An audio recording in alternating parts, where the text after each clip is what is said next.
Вчера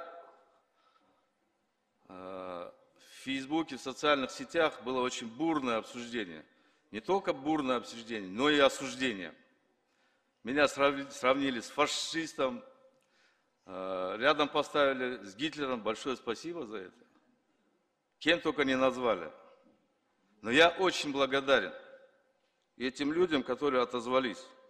Я так понял, они меня не так поняли. И поэтому я посчитал нужным сегодня выступить. Самая главная проблема в чем? Я хочу проблему озвучить. В медицине есть главный принцип. Чем лечить заболевания, лучше предотвратить.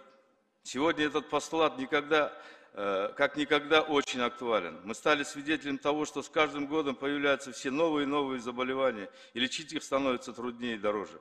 Особенно генетические, наследственные заболевания, которые поражают детей, становятся трагедией не только для семьи, но и для общества и для государства.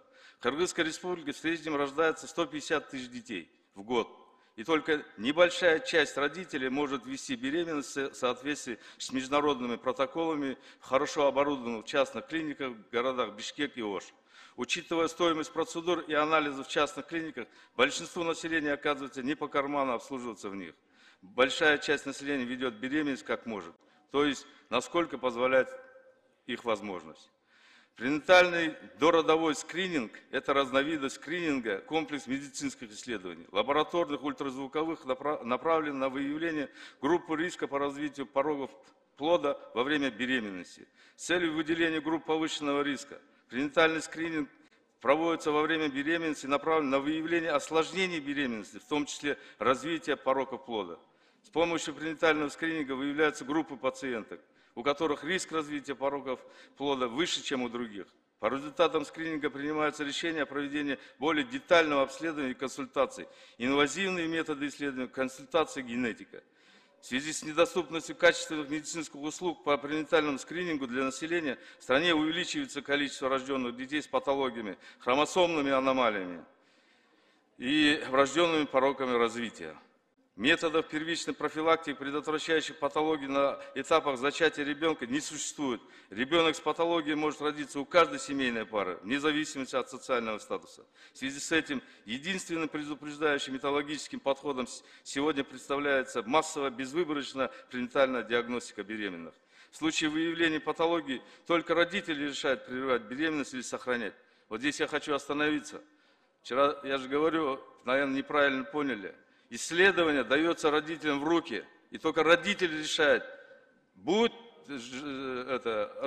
рожать они или не будут рожать. Здесь никакого там принуждения нету. Сами родители будут решать. Скрининги и мероприятия должны проходить все беременные, но врачи выделяют категории пациентов, которым нужно более пристальное внимание. Таким относятся женщины с отягчающими факторами, такими как хронические заболевания у будущей мамы, необходимость постоянного приема небезопасных для плода лекарств, выкидыш, замерзшая беременность или преждевременные роды в прошлом. Наличие в семье детей с генетической патологией, тяжелые инфекции в начале беременности. Скрининг помогает докторам разделить пациентов в группы по вероятности развития патологии. Это нужно, чтобы для каждой из них врачи составляли индивидуальный план наблюдения. Гинекологи не будут подвергать лишним исследованиям женщин с низким риском, а беременных с высоким, наоборот, станут тщательно проверять. Их будут чаще приглашать на осмотр и анализы. Внедрение пренатального скрининга в Кыргызской республике является необходимостью для повышения качества жизни населения и достижения прогресса в обеспечении всеобщего охвата услугами здравоохранения. При эффективной организации работы пренатальной диагностики можно способствовать предотвращению заболеваний, снизить уровень инвалидности, перинатальной и детской смертности не только среди детей, но и в долгосрочной перспективе и среди всего населения. Одной из основных причин пренатальной патологии, младенческой смертности и различных форм детской инвалидности являются врожденные пороки развития и наследственные заболевания. Программа пренатального скрининга в других странах является началом работы системы здравоохранения, потому что низкий процент детской смертности и инвалидности является приоритетным направлением для национальной безопасности государства. Программа раннего пренатального скрининга была внедрена во всех развитых странах Европы, США, Китае и в том числе в странах СНГ. В Китае, Гонконге, Великобритании, в России массово внедрен не ИПТ, неинвазивный пренатальный тест, который помогает достоверно и безопасно оценить риск хромосомных аномалий плода. Будущая мать просто сдает кровь из вены. После внедрения программы пренатального скрининга также необходимо внедрить скрининг на скрытое носительство генетических заболеваний у будущих родителей, который позволит выявить моногенные заболевания, такие как спинально-мышечная атрофия, муковисцидоз, болезнь Дюшена Беккера. Кроме того, огромное количество рожденных детей в Кыргызстане имеет определенные клинические проявления со стороны нервно-мышечной системы. Из-за отсутствия качественной диагностики им ставятся неправильные диагнозы. Обычно ставят ДЦП или аутизм. Для точной постановки диагноза им необходимо сдать ряд генетических тестов. Теперь я хочу озвучить о многих болезнях, которых даже мы не знаем. Распространенные хромосомные аномалии, синдромы Дауна, Эдвардса и Патау. Синдром Дауна – генетическая патология, которую диагностируют у каждого 700-800 новорожденного. Такие дети отличаются узнаваемой внешностью, упрощенное лицо, сглаженная переносица, своеобразный разрез глаз и особенностями физического и умственного развития. Кроме того, люди с синдромом Дауна чаще, чем другие, страдают заболеваниями различных органов и систем, прежде всего сердечно-сосудистой, эндокринной, желудочно-кишечного тракта. Причина возникновения синдрома – личная хромосома 21 паре. Синдром Эдвардса – тяжелое заболевание, которое проявляется множественными пороками развития и чаще всего приводит к смерти младенца в возрасте до 1 года. Синдром Патау – болезнь, проходящая пороков физического развития, умственной отсталости. Хромосомные аномалии, сцепленные с полом. Синдром Шерешевского-Тернера преимущественно встречается у девочек.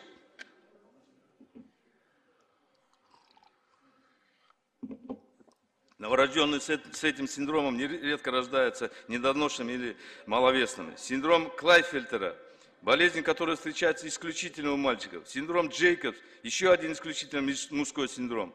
Трисомия по X-хромосоме – аномалия, которую выявляют только у девочек.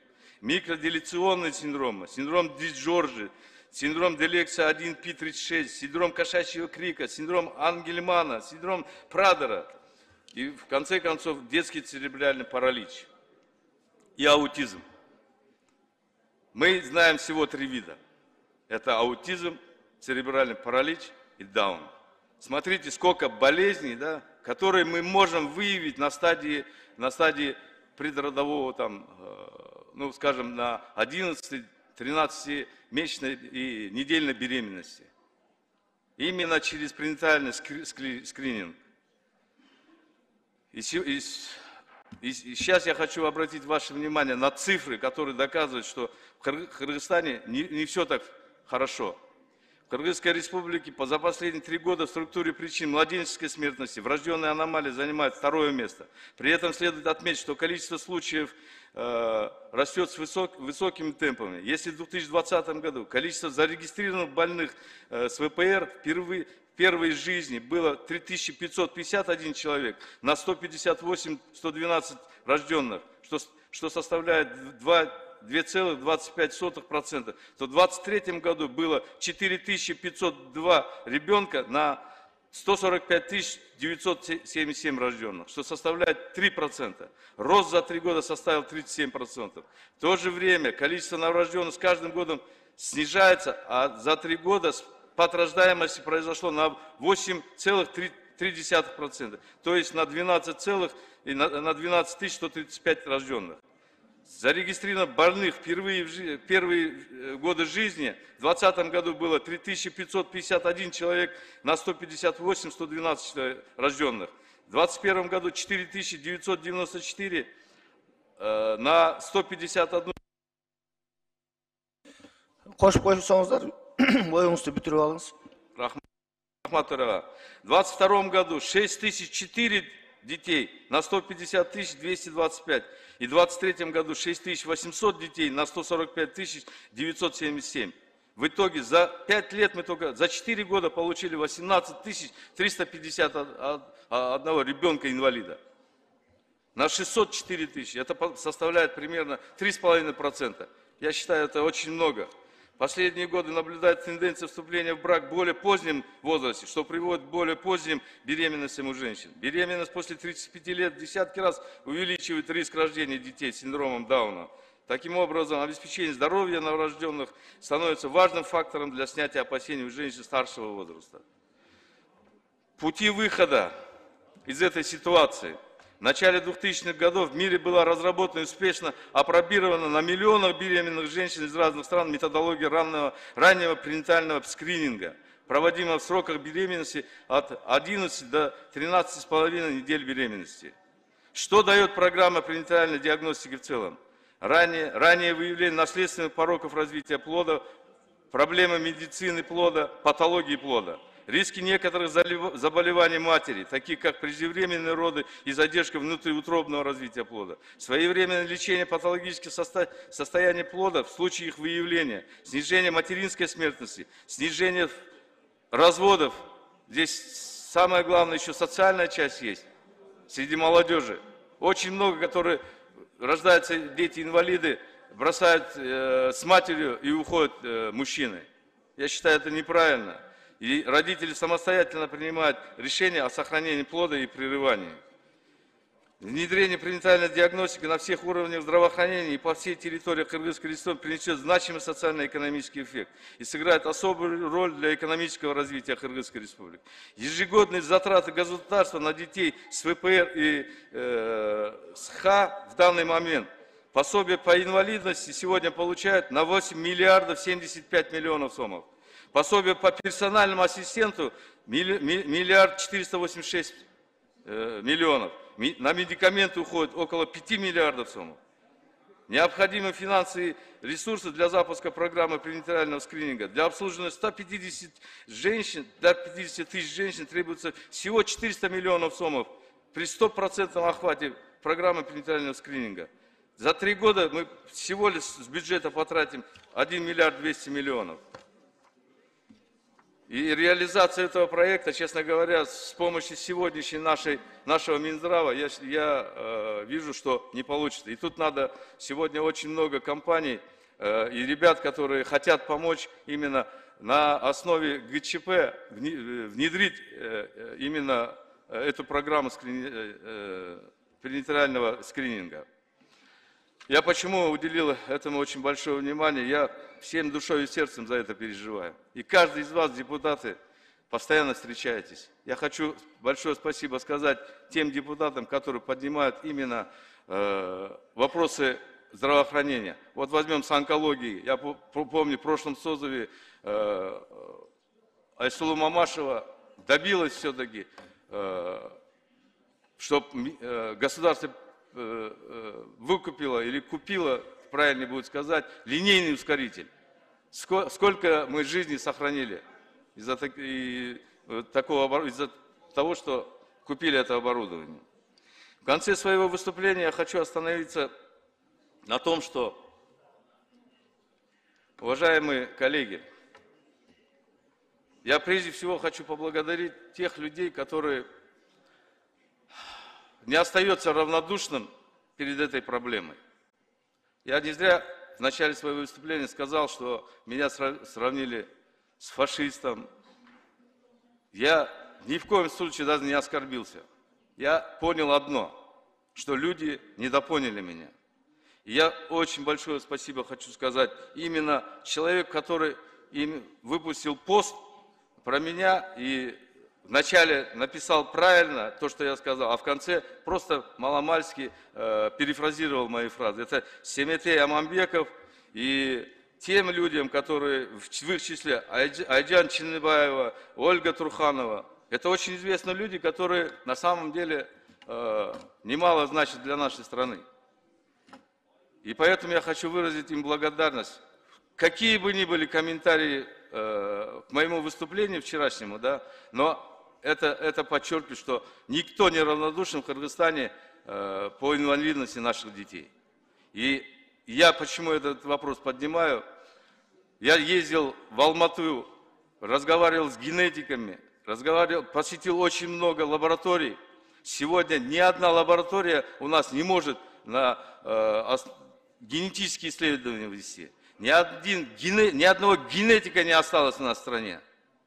Мы должны этому очень большое внимание уделить. И если весь мир перешел именно на этот скрининг, почему бы нам, Кыргызстану, это не перейти? Смотрите, сколько мы выгоды получим. Мы получим не то, что даже выгоду, мы получим нормальное, здоровое общество, мы будем предотвращать социальные взрывы, разводы среди молодежи. Я хочу еще раз подчеркнуть, понять меня правильно, что эту проблему я через свое сердце переношу. И каждый из вас, наверное, когда ездит к своим избирателям, встречается с людьми, у которых дети болеют болезнью Дауна, у которых дети болеют ДЦП, у которых дети болеют аутизмом. Целые группы созданы между матерями, у которых дети с такой инвалидностью. Это нам надо. И прошу всех пользователей социальных сетей понять меня правильно. Не надо перефразировать. Я ни в коем случае не в обиду. Это не мое оправдание на ваши комментарии. Это я готовился к этому. У меня есть статистические данные по всем болезням, которые я получаю не от Минздрава, а получаю от тех источников, которые правильно преподносят всю статистику. И я хочу призвать всех людей, которые вчера даже выдавали комментарии, вот Семетея Аманбекова, всех объединиться над решением этой проблемы. Я почему об этом говорю? Вчера буквально в прессе, не в прессе, даже мне это распоряжение принесли. Я хочу поблагодарить прежде всего Садыра Нургаджоевича, нашего главу государства. Выпустили постановление правительства об программе утверждения развития ГЧП на 22-26 год, где одним из пунктов в части здравоохранения было внесено о создании услуг пренатального скрининга. Вот, наши голоса дошли наконец-то. Я этим хочу достучаться, что лучше профилактика, чем потом лечение. Да, вчера, может быть, я привел неправильный чуть-чуть пример насчет рака, но я не это имел в виду, что инвалидов надо там убивать, там еще что-то. Я привел пример специально, что профилактика это много значит. Лучше профилактику проводить, чем потом болезнь лечить. Это намного дешевле будет и, мне кажется, гуманнее. Несомненно, я хочу подчеркнуть, что наши сегодняшние инвалиды – это часть нашего народа. Мы обязаны помогать им и искренне заботиться о них. Государство, в том числе и мы, депутаты, должны со всех сторон помочь детям-инвалидам и вообще инвалидам. Вчера только мы, Дастан Далабаевич закон инициировал о статусе инвалидов. Я считаю, это очень правильно. Но почему, если мы будем это предупреждать, почему бы этим тоже не заняться?